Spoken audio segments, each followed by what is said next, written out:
বিসমিল্লাহির রহমানির রহিম। আজকে আমি একটি ইম্পর্টেন্ট টপিকস নিয়ে ডিসকাস করব, কাউন্টার কারেন্ট মেকানিজম। তার প্রথমেই আমাকে কিছু জিনিস সম্পর্কে ধারণা নিতে হবে। প্রথমেই অসমোসিস আমরা জানি, তারপরেও আমরা একটুখানি বলে নিই যেখানে কি হয়, সলভেন্টটা মুভ করে from lower concentration of solution to higher concentration. Movement of water from tubules to interstitium to the peritubular capillary occur by osmosis.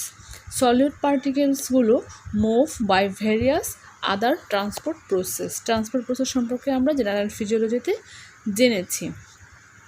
আরেকটা জিনিস বুঝতে হবে যে আমাদের অসমো রেগুলেশন বলতে আমরা কি বুঝি। এখানে আসলে মেইনলি ওয়াটার, সাথে সাথে সলিউটটাকে কন্ট্রোল করা হয় ব্লাডে, টিস্যুতে, সাইটোপ্লাজমে, যে কোনো লিভিং অর্গানিজমের মধ্যে।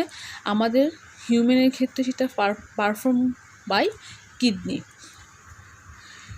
হচ্ছে সেটা কীভাবে করে, ইউরিন আউটপুটের মাধ্যমে সেটাকে মেনটেন করে। নেফ্রনটা এখানে কাজ করে মেইনলি, আমরা জানি nephron is the structural and functional unit of kidney.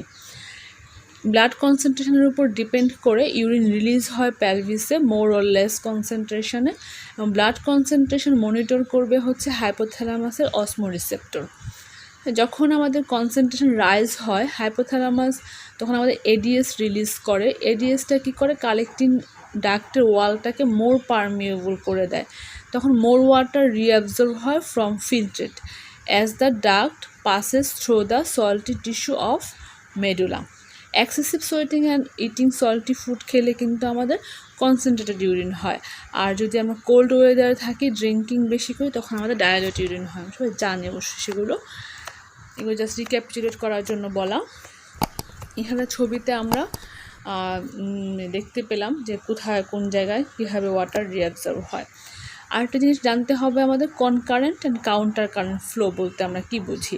Concurrent ফ্লোতে হচ্ছে দুইটা ফ্লুইড ফ্লো হবে সেম ডিরেকশানে, variable gradient over the length of exchanger, capable of moving half of the property from one flow to another, no matter how long the exchanger.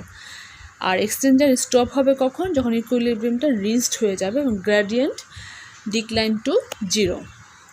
R counter current কী হয়, two fluid flow in opposite direction, nearly constant gradient between two flow over their entire length, when long length and low flow rate is capable of transferring all the property from one fluid to another.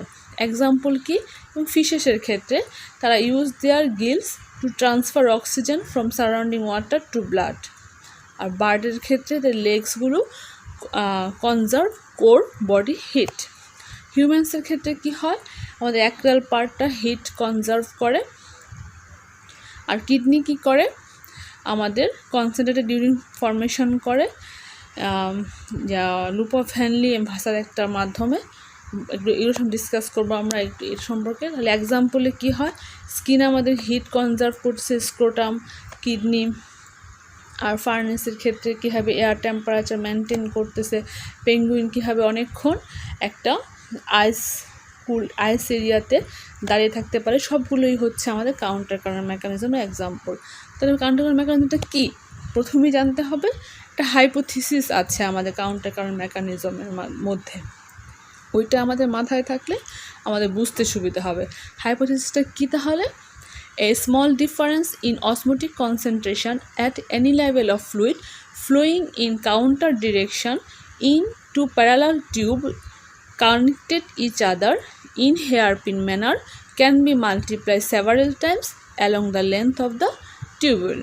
This is the hypothesis. এখানে কি লাগে আসলে কন্ডিশনগুলো, দুটো tube লাগবে, parallelly থাকবে, opposite ডিরেকশনে move করবে এবং close proximity selectively permeable. তাহলে কাউন্টার কারেন্ট সিস্টেম বলতে আমরা কি বুঝবো, a system in which inflow runs parallels to counter to and close proximity to the outflow for some distance. Counter current mechanism is a process by which renal medullary interstitial fluid becomes hyperosmotic depending upon the maintenance of gradient of increasing osmolarity along the medullary pyramids. Importance কি, এটা produce করবে হাইপারসমোলার renal medullary ইন্টারস্টিশিয়াম। তাহলে counter current মেকানিজমে দুইটা component পাচ্ছি, একটা হচ্ছে counter current multiplayer আর একটা হচ্ছে কাউন্টার কারেন্ট এক্সচেঞ্জার। মাল্টিপ্লেয়ারে আমরা লুপ অফ হেনলিকে জানি এবং এক্সচেঞ্জারে ভাসার একটা। আর কালেক্টিং দাগ যেগুলো থাকে অল ন্যাফ্রনে তারা হচ্ছে এই যে আমাদের গ্রেডিয়েন্টটা তৈরি হয় সাথে যে হরমোনটা থাকে তাদের সাথে মিলিত হয়ে আমাদের ভ্যারিং কনসেন্ট্রেশনের অফ ইউরিন ফর্মেশন করে। এই জন্য কালেক্টিং ডাক্টে আমরা অসমোটিক ইকুইলিব্রেটিং ডিভাইসও বলে থাকি। তো কাউন্টার কারেন্ট মাল্টিপ্লেয়ারে আমাদের descending limb of loop of Henle থাকে এবং ascending limb of loop of Henle থাকে। এই সিস্টেমে কি হয়, কাউন্টার কারেন্ট মাল্টিপ্লিকেশন সিস্টেমে স্মল অসমোটিক গ্রেডিয়েন্ট এস্টাবলিশড হয় at any level of loop of Henle is multiply in larger gradient. কীভাবে? Ascending limb pump out sodium chloride into the interstitium and is capable of producing an osmotic gradient 200 milliosmol per liter between any part of tubule and interstitium. And counter current flow in loop of Henle with differing permeability of descending limb and ascending limb is capable of multiplying these effects to produce an osmotic gradient in a larger gradient. এখানে descending লিম্বে কী হয়, freely permeable to water but relatively impermeable to sodium chloride. তাহলে কী হবে, fluid become more concentrated, কারণ এখানে water loss হচ্ছে। আর হচ্ছে যে thick ascending limb of loop of হেনলিতে কী হয়, impermeable to water and continue inflow of new sodium chloride from proximal convoluted tubule into loop of Henle। ঠিক আছে, তাহলে কি হচ্ছে এখানে ultimate result, solid deposition in medulla and removal of water from descending limb. Counter current multiplier, all the way of osmotic pressure of fluid in loop of Henle is almost equal to osmotic pressure in interstitial fluid. The fluid again passes through the hypertonic interstitial fluid, losing water again until into collecting duct। এভাবে urine produced হয়। যখন larger vertical osmotic gradient established হয় মেডুলাতে, এটা হচ্ছে 1200 মিলি অসমল per litre, যেটা হচ্ছে important for concentrated urine formation. এই যে রিপিটেটিভ অ্যাবজর্পশন সোডিয়াম ক্লোরাইডটা আমাদের অ্যাসেন্ডিং লিম্বে রিঅ্যাবজর্ব হচ্ছে এবং নতুন নতুন সোডিয়াম ক্লোরাইড আসতেছে, এটাই হচ্ছে মাল্টিপ্লেয়ার। তাহলে এক্সচেঞ্জার কি হচ্ছে, এক্সচেঞ্জারে কিন্তু solute gradient created by loop of Henle in medulla is maintain হয় ভাসার একটাতে, এই ভাসার একটাই হচ্ছে এক্সচেঞ্জার, মেনটেন হয়। Large amount of solute would be lost from renal medulla without this U shape vasa recta because of their anatomical arrangement. Vasar একটা do not create medullary hyperosmolarity, but they do prevent it from being dissipated while absorbing excess solute and water from interstitium. তাহলে descending লিম্বে কি হচ্ছে আমাদের, solute diffuses into vessels and ascending limb solute diffuses out of the vessel. এভাবে solute keep circulating. Ultimately, water diffuse out the descending limb and into ascending limb, while solute recirculate in medulla. Water is removed from it. তখন কি হবে, tip of the ভাসার একটাতে 1200 মিলি অসমল per litre পাবো, আর ascending limb of vasa একটাতে progressively less concentration হবে, because diffusion of water to vasa recta and diffusion of solute to interstitium. এখানে low blood ফ্লোয়ের জন্য হচ্ছে vasa recta can reduce or increase medullary interstitial osmolarity beyond this normal value. তো গাইডেন একটা ছবি, ভাসার একটা কীভাবে সে অসমোলারিটি মেনটেন করছে। তো এইভাবে হচ্ছে only small amount of solute carry away from medulla এবং হচ্ছে যে prevent the loss of solute and maintain the hyper osmolarity. তাহলে দুইটা ফ্যাক্টর পাচ্ছি আমরা, একটা হচ্ছে মেডুলারি ব্লাড ফ্লো এখানে লো থাকে less than 5%, এই 5% ব্লাড ফ্লো হওয়ার সত্ত্বেও কিন্তু টিস্যুতে সাফিসিয়েন্ট সাপ্লাই হবে, সমস্যা হবে না, কিন্তু এটা হেল্প করবে minimise the solute loss from medullary interstitium. আরেকটা জিনিস কি, ভাষার একটা সার্ভিস কাউন্টার কারেন্ট এক্সচেঞ্জার, এখানে হচ্ছে minimise the wash out of solute from medullary interstitium. এভাবেই সে হচ্ছে যে preserve hyperosmolarity of renal medulla. Okay, তাহলে আমরা হাইপারঅসমোলারিটি মেডুলারি কীভাবে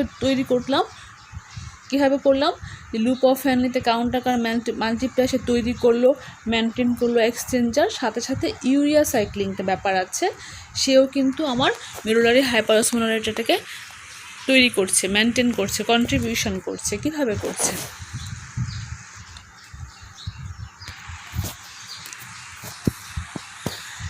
আমাদের রেনাল মেরুলারি ইন্টারস্টিশিয়ামের যে অসমোলারিটি তার 40 থেকে 50%, মানে হচ্ছে 500 থেকে 600 মিলি অসমোল পার লিটারে কিন্তু ইউরিয়া কন্ট্রিবিউশন করে কনসেন্ট্রেটেড ইউরিন ফর্মেশনের ক্ষেত্রে। কিন্তু সোডিয়াম ক্লোরাইড যেভাবে হয় সেভাবে না, ইউরিয়া প্যাসিভলি রিঅ্যাবজর্ব হয় ফ্রম টিউবুল হয় ওয়াটার ডিফিসিয়েন্ট থাকে, blood concentration of ADH high থাকে, লার্জ অ্যামাউন্ট অফ ইউরিয়া আর passively reabsorb from inner medullary collecting duct into interstitium. কী হবে?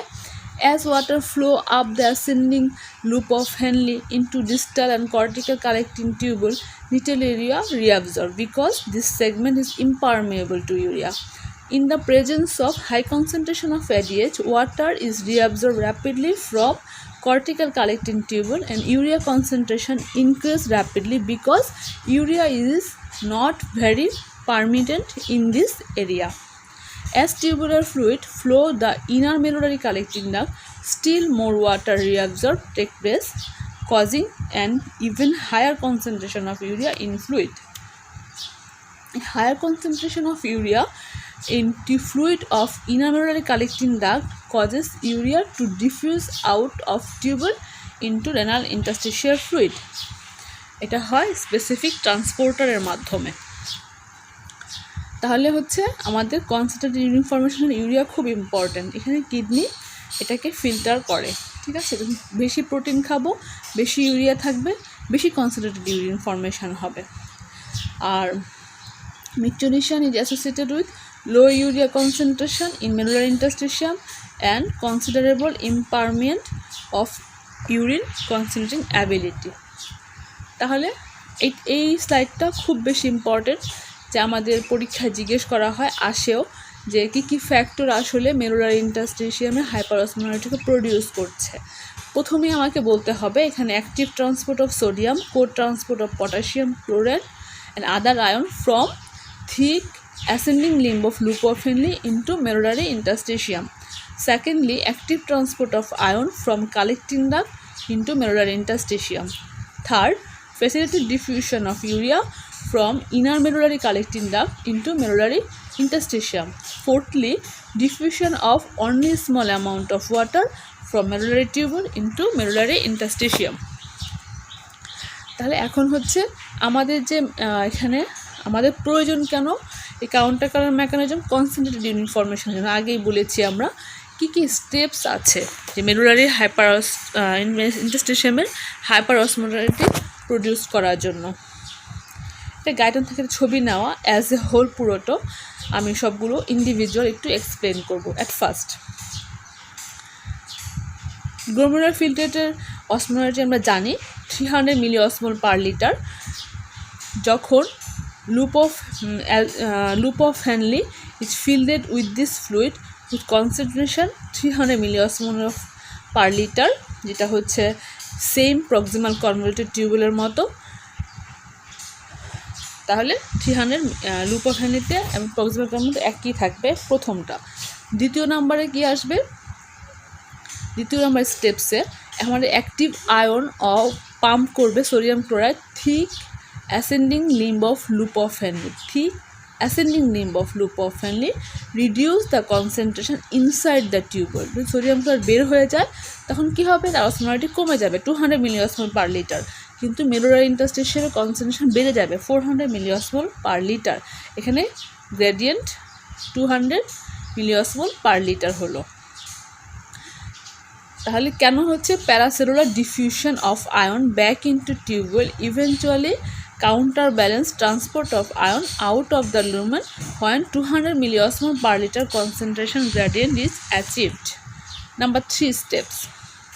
Tubular fluid in descending limb of loop of Henle and interstitial fluid quickly reaches osmotic equilibrium যেটা হচ্ছে 400 milliosmol per liter কারণ এখানে osmosis of water হয় out of the descending limb of loop of Henle. Interstitial osmolarity maintain 400 milliosmol per liter কারণ continued transport of ion out of the thick ascending limb of loop of Henle. Step 4. Additional আরও কিছু fluid আমার loop of Henle-তে আসবে proximal convoluted tubule থেকে. Number 5. যখন this fluid in ascending limb of loop of Henle additional ions are pumped into interstitium তখন water tubular fluid remain থাকবে until 200 milliosmol per liter osmotic gradient is established with interstitial fluid osmolarity rising to 500 milliosmol per liter. Step 7. Again, the fluid in the descending limb reaches the equilibrium with hyperosmotic medullary interstitial fluid. Gradient 200 milliosmol per liter থাকবে ঠিক আছে step 7 এ হচ্ছে 4 থেকে 6 বারবার repetition হবে until gradually traps the solute in medulla while net effect of rising interstitial fluid osmolarity 1200 থেকে 1400 milliosmol per liter 1200 to 400 milliosmol per liter তাহলে এখানে single effect get multiplied summary কি হলো Every time tubular fluid passes through loop of Henle, water comes out of descending limb into interstitium while removed by ascending limb of vasa recta. Solute comes off ascending limb into interstitium এবং high osmolarity maintained in medulla. This causes movement of water out of collecting duct makes the urine concentrated. Thank you for your patience hearing.